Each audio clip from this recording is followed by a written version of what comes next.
Hi, I'm Sarah Betcher. I'm an Alaskan ethnographic filmmaker and owner of Farthest North Films.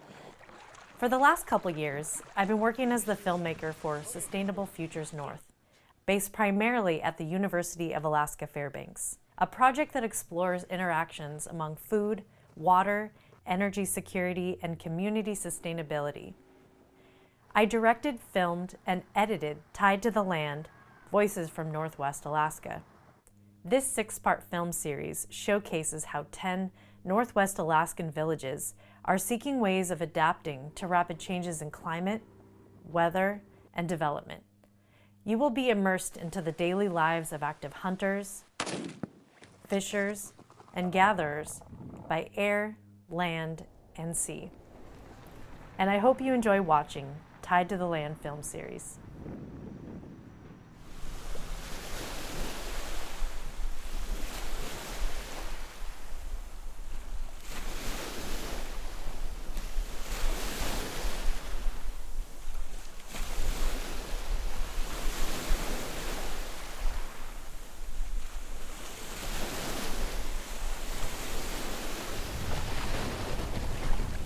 The issue has been here for a while, and that is the erosion and the changes to some of our communities, because we no longer have the formation of ice in the fall, and that makes some of our communities vulnerable to fall storms, vulnerable to flooding, and pretty heavy erosion. Late October, we usually get slushy ice that save our community from erosion, because the slushy ice is so heavy, it slows down the waves. For the past few years, there's nothing. That's why we have erosion in our community. We have one community, Kivalina, that really needs to relocate. Kivalina is getting narrow, real narrow. You gotta move someplace. Teachers' housing nearly fell into the ocean. So local residents and local authorities had to try and keep the teachers' housing from going into the ocean and putting sandbags below them to keep it from eroding any faster, to get the heavy equipment tractors to move it to a safer location so the building could be saved. It affected not only the school. The airstrip had like 5 more feet left of clearance on the beach side before it started getting sandbags, so the airstrip could be saved too. We don't know where the funds are going to come from to relocate a village. We don't know the cost. We have some approximates, and there's really nobody taking the lead. Kivalina really doesn't have the human capacity, nor does the borough, but nobody else is stepping up to the plate. We did get a $2.5 million grant from the state of Alaska to help us along, and hopefully we'll be able to secure some other sources of funds. Our coastlines are sloughing a lot now. Cape Blossom, which is about 14 miles from here, was our main landmark that we see from the ocean. Now when we look for it, we can hardly see it. Sometimes we don't even see it until we get close to it. It's dropped so much, you know. This coast down here by Cape Krusenstern, the land is disappearing at a very rapid rate. I think in about 10 years, many of the houses are not going to be there, or they're going to have to move them further back, because prevailing winds now are taking away what the west winds used to deposit. If it continues and the water level increases, and I think it is increasing, because there are places down this coast that are eroding so much so that we can't even drive on the beach anymore. 5 years ago, we would drive on the tundra only 1.5 miles. Now we have to drive on a tundra 3.5 miles, because the beach is so eroded you can't go on the beach. Pronounced change, you know. We've lost a lot of our beaches. That's real apparent here in Kotzebue. They ended up putting that beautiful citified look in front of town there. We have a camp 30 miles from here. There was a point that stuck out a good 150 feet or so, but now it's pretty much gone. My parents had a house right on the beach there, and 5 years ago the ice went up and destroyed it. I think that's a good sign of the rising sea levels. The water's getting higher, so it's eating more into the bottom layer, and then everything kind of falls over. There's other communities that in different ways are facing the same kind of challenge.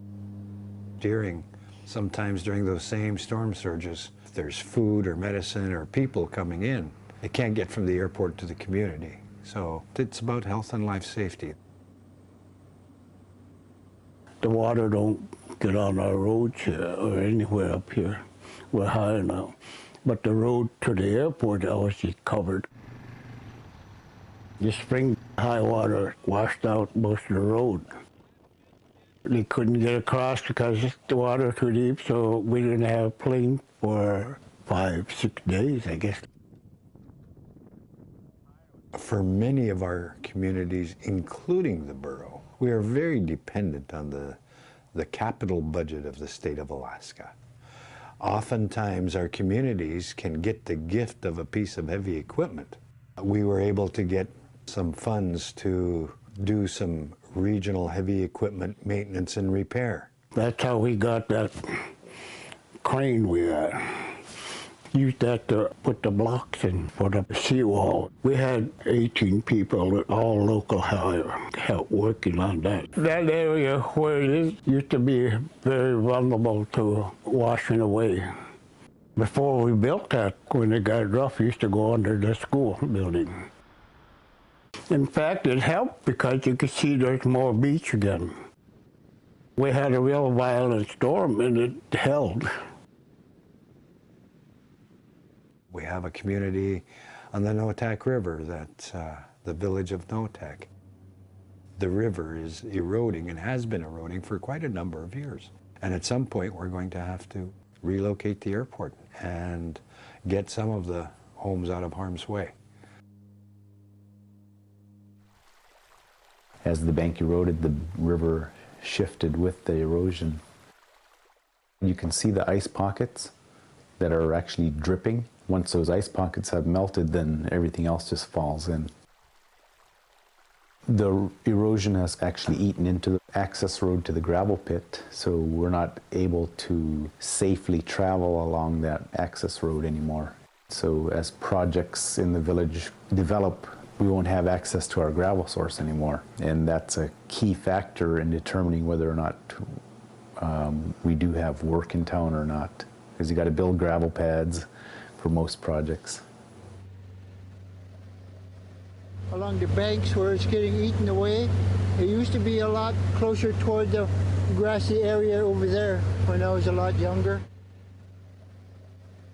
Our river is getting wide, but it's also getting shallow. I think that's occurring a little bit of all over in our region. So you have to know the main channel of our river. Otherwise you will hit a sandbar. And these sandbars are just about in every bend. Even the barges that come up this way, I always have a guide from Buckland right here. It's getting shallower upriver. The barges don't even make it now. They just go as far as Cayenne and that's it. They don't reach upriver. For the past 27 years or so, I see an increase in erosion. There's chunks 20 feet in the river because they fell off. You boat around right now, you could see exposed permafrost, something you didn't see a long time ago. It was all covered with vegetation. Now the willows are falling into the river, the trees are falling into the river.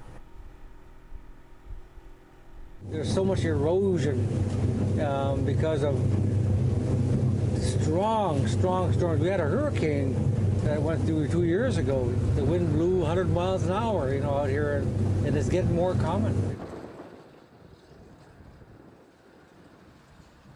There's these weather conditions that people have not seen. Weather disasters that have impacted a lot of the communities in our region. I think it's a matter of time when the waves start lapping onto the hillside, because we're flat, there's water behind us, there's water in front of us, and it's just a matter of preparing not just Kotzebue, but the communities for strategies to get to higher ground, making sure there's safe places for people to evacuate to. I think the weather reporting is decent, but I think that at the local level there needs to be more planning. So when there are disasters, people know what to do. We are prepared. Every community has an evacuation plan. Make sure people know where to go, what to do, make sure people are accounted for. It has to be something that we're planning for, prepared for. We have the equipment for, the communication system for, so everybody is prepared.